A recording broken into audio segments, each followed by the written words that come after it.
Needs panel here at the 2013 National Weather Service Hurricane Workshop. Thank all of you for being here, those of you who are in the audience now, and we encourage anyone who's outside the seating area to come in and join us. This is a very important discussion about issues pertaining to people with disabilities and family members, anyone really with functional needs or impairments, and the issues I think are very pertinent to life safety, particularly in our community where we are subject to frequent hurricanes and flooding and other disasters. Each year we try to have a meeting of this sort. We try to get out a lot of information to people about the importance of preparing for hurricanes and being ready to shelter in place and doing the things that anyone else should do in the case of an emergency. But this year we want to skip past that. You all need to know what everyone does in the case of an emergency. You need to be prepared either to shelter in place or to evacuate. You need to have things prepared now to go with you should you do need to leave. But we want to focus today on several changes in protocol that have occurred in our state and our community in the last year. And we have a panel to talk about some of these important changes and things that affect your lives here today. On the panel, I'm pleased to introduce Ken Brown from Metro. Ken, thanks for being here. Michael Andrade, METROLIFT champion. We've got Michael Walter with me from the City of Houston Office of Emergency Management. And finally, Sonya Clauson from the 911 service.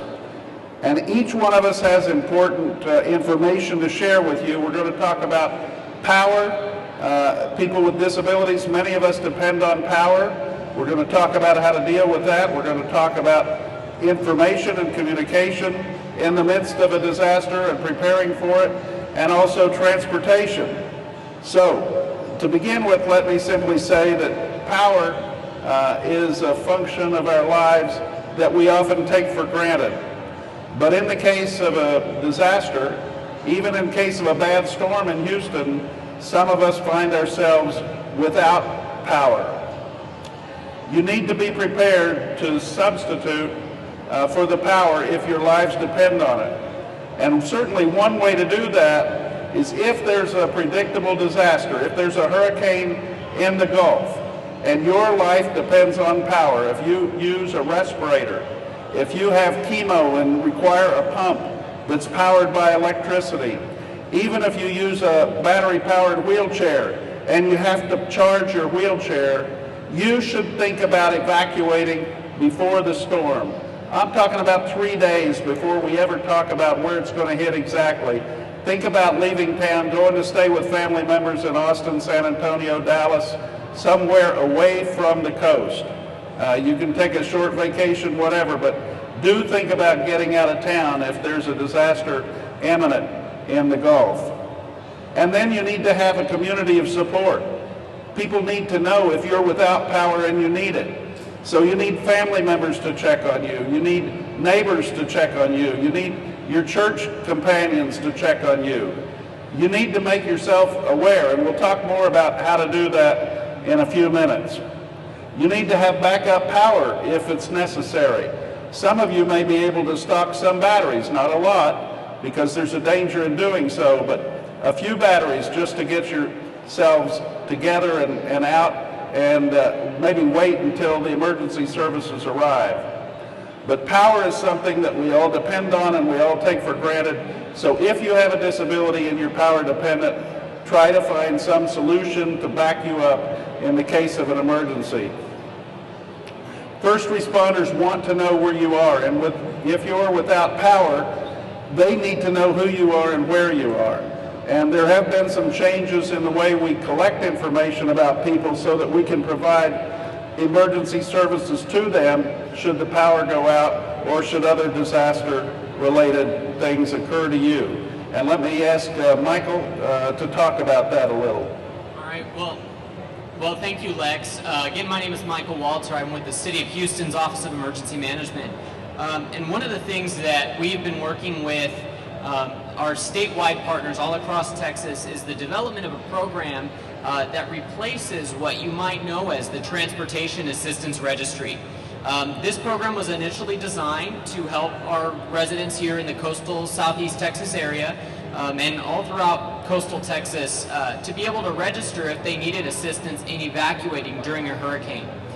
It became apparent that hurricanes aren't the only hazard that hits Texas. We pretty much have every single type of hazard that can impact anybody here in Texas. So what they've done is they've expanded that program to include a variety of different questions for anyone who might need any type of emergency assistance. So whether that's a hurricane, whether that's a wildfire, whether that's a flood. So many of the questions that are on the new form and the new questions are similar, but we're asking some more questions. We need to know whether you use electricity for a medical device. We need to know whether you have a mobility impairment. We need to know whether you have issues communicating. Those are all things that we need to know in order for us to be able to serve you and to send emergency personnel when it's needed. So one of the things that it still is primarily used for is to identify those individuals who may need assistance in evacuating during a hurricane or any other type of an emergency. So there are two ways that you can register for this TIRR program. You can either, if you're a City of Houston resident, so you live in the corporate limits of the City of Houston, you can visit our website. It's houstonoem.org. And we will have that available. Today, the Mayor's Office for People with Disabilities has a booth where they're registering folks, so if you want to register, you can do that there. But the primary way, and anybody across Texas can do it this way, is to call 211. You can call them, and a trained operator will take your information and register you. So just talking a little bit about transportation, I think, Ken, you can probably talk a little bit about 211 and 311 and how those operate before and during a storm. Yes, and as Mike has basically formally introduced, can you hear me? Barely? Better? Much better. Okay, good. Like you said, I'm Ken Brown with Houston Metro.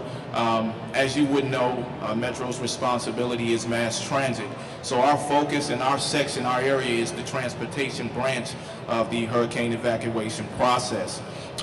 Ultimately, we're responsible for several levels of individuals who require transportation. That can just be individuals who don't have transportation, or they have special needs in regard to how they're transported around.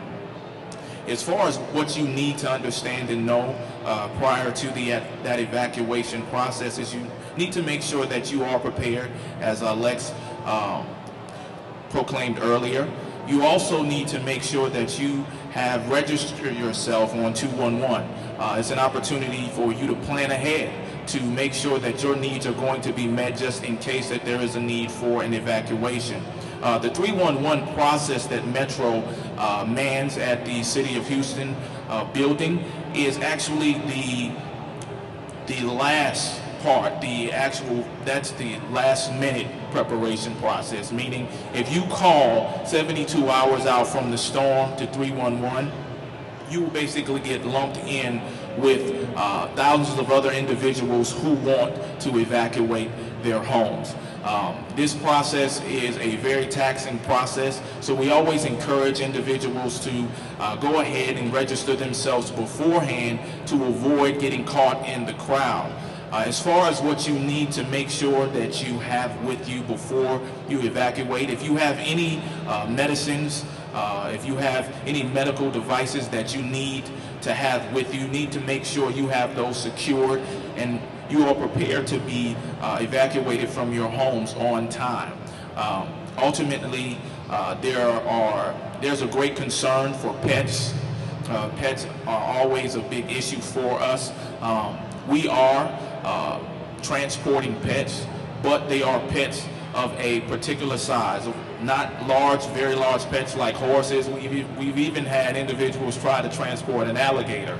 So make sure that if you have very exotic pets, to find a nearest shelter that can handle your pets. We are transporting dogs, cats, and other small pets, but the larger animals will not be able to come with us. Other than that, there are a couple of other things that I probably need to. If you are not in an evacuation area, if it's not mandatory that you leave, but you still want to be evacuated, you can arrange for transportation. We would encourage you, if you're not in that mandatory area, to just stay put. But if you decide that it's just you don't feel safe, feel free to go ahead and arrange for the transportation, and we will come out and get you. I'll let Mike speak to the other levels, which will be handled by METROLIFT. Those are individuals with special needs, and he will speak to you a little bit about that process. Thank you, Ken. Good morning, everyone. Thank you for having me. Again, my name is Michael Andrade. I'm the Director of Paratransit Services for Houston Metro.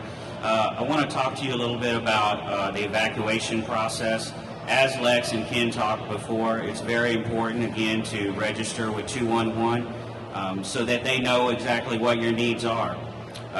METROLIFT, what we do, 72 hours before an event occurs, whether it be a hurricane or anything like that, we get a list of evacuation areas by zip code from Ken and his staff. So we actually look at the scope and magnitude of the event, and we match our resources with that. With METROLIFT, we transport about 6,000 customers a day, so it's a very big operation. So there's a lot of planning involved ahead of time. We have to look again at the scope, and we start planning, putting resources to that.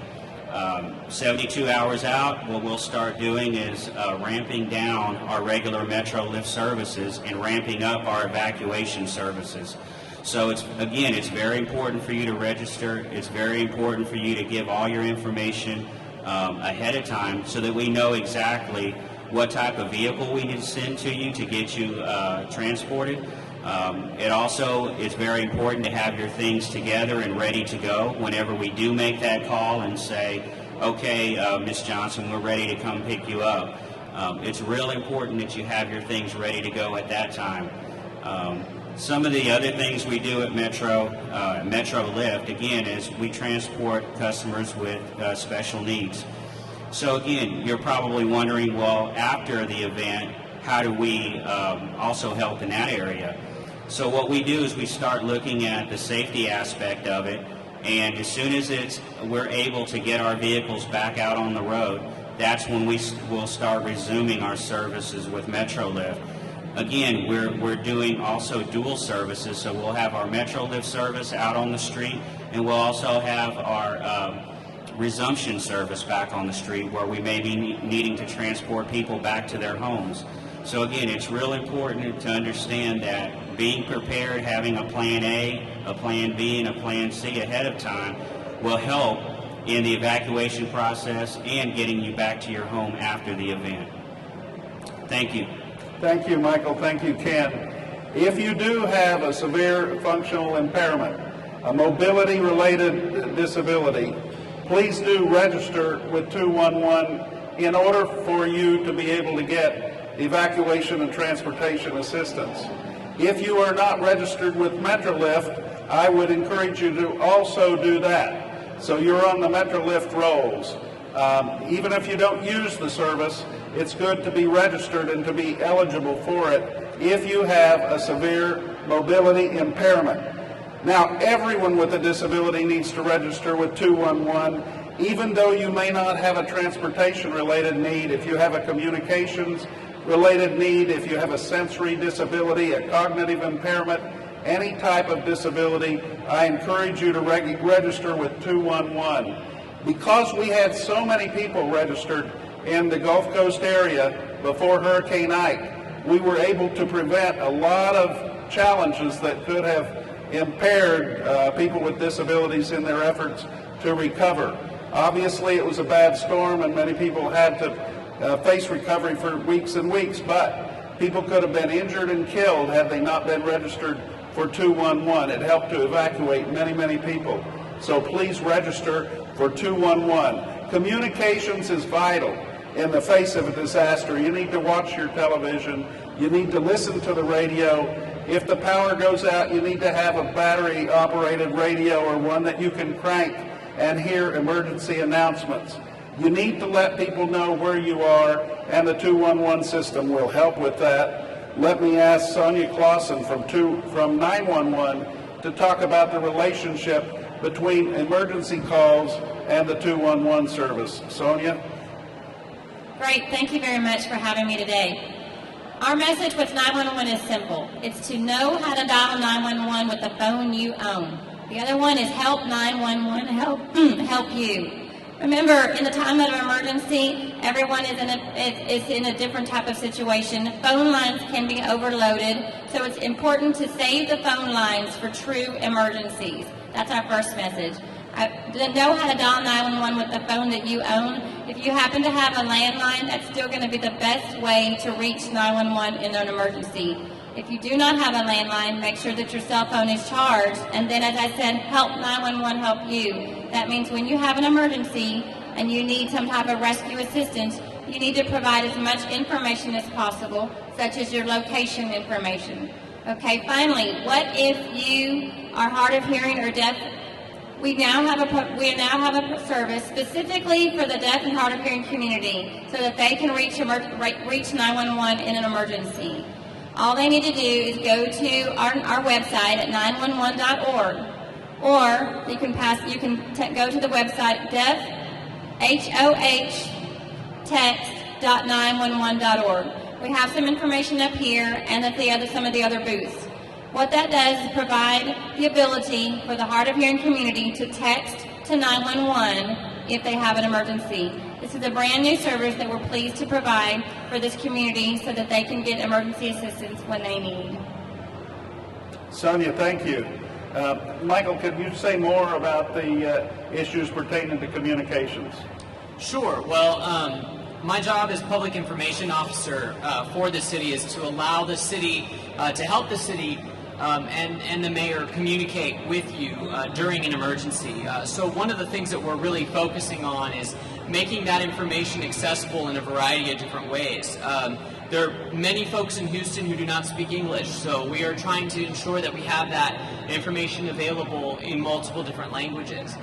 We're aware that people who have hearing impairment, who are hard of hearing or who are deaf, may not be able to get that information if it's on a radio or it's on a television unless there is an ASL interpreter there. So that's some of the things that we're looking at as well. The city is also just trying to use new technology to be able to get that message out. So one of the things that we've started in the last about year and a half to 2 years is we've instituted an emergency notification system called Alert Houston.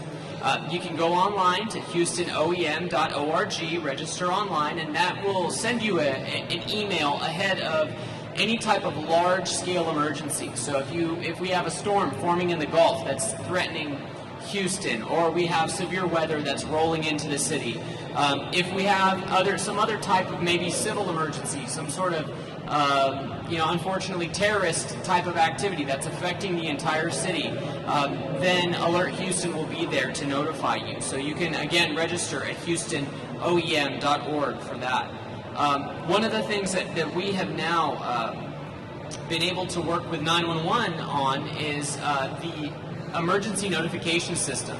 That is a phone call reverse 911 system that goes to every landline that's in Harris and Fort Bend counties and the areas served by Greater Harris County 911, as well as anybody who goes and registers their mobile phone and or their digital phone. So if you have digital phone service, it's not a traditional landline, maybe you have UVerse or you have one of these other types of digital voice over internet telephone services, you can register that as well with the emergency notification system. And I think Sonya has a little bit more information on how you can do that. It's real easy, thank you, Michael. All you need to do is go to 911.org. If you want to be alerted about a localized emergency, as Michael mentioned, an evacuation message, shelter in place, even a missing person, go to 911.org and you can now get a text message on your cell phone, or you can get a recorded message on your digital or landline phone service as well. All landline phones are included, but we want to let those who have cell phones to know to simply go to 911.org today, sign up with your cell phone number. You can add up to 4 phone numbers per address, and then you can get a text message along with the Alert Houston message on your email. Thank you, Sonia. Thank you, Michael. So one more website for you to make a note about, and that's disability911.org. Disability911, no spaces.org. And there we have links to a number of different information pieces that will help you prepare for a hurricane and respond to a hurricane or other disasters. It's important, if you have personal needs, that you plan ahead of a disaster for somebody to replace those who may provide your personal needs that may not be able to reach you in the case of a disaster. So people with personal assistance need to plan ahead. People who may need to evacuate need to plan ahead. And let me just say this one more time. If you have a severe impairment, a severe disability, and you are power dependent, and you are dependent on other public services, do not wait for an evacuation call to leave. Leave before the rest of the community is called to leave. Leave 2-3 days before the storm hits. Sometimes you're going to be out of town and the storm won't hit. You'll feel bad about that, but you'll have the opportunity to visit with family and friends away from Houston for a few days. It's safer to be safe than it is to take a risk. If you are called to evacuate, be sure that you're registered with 211 so that you can get assistance in doing so. And finally, be prepared to shelter in place. If your zone is not called to evacuate, stay in place like your other neighbors, like the other people in your community. Be prepared for that, just like they are. Make sure you have plenty of food. Make sure you have plenty of supplies. If you have medical needs, make sure you have some extra medications to tide you over until transportation, power, and public services return to your neighborhood. The most important thing for us to know before disasters is to be prepared. And being prepared means we register, we pack, and we have a plan. And every one of us needs to include our neighbors, our community, our church members, other people who care about us need to be included in our plan because communications will become vital. I want to thank all of you for being here with us today. I want to thank the two Michaels, Ken and Sonya, for being on our panel. And some of us will be available here after the program if you have any particular questions.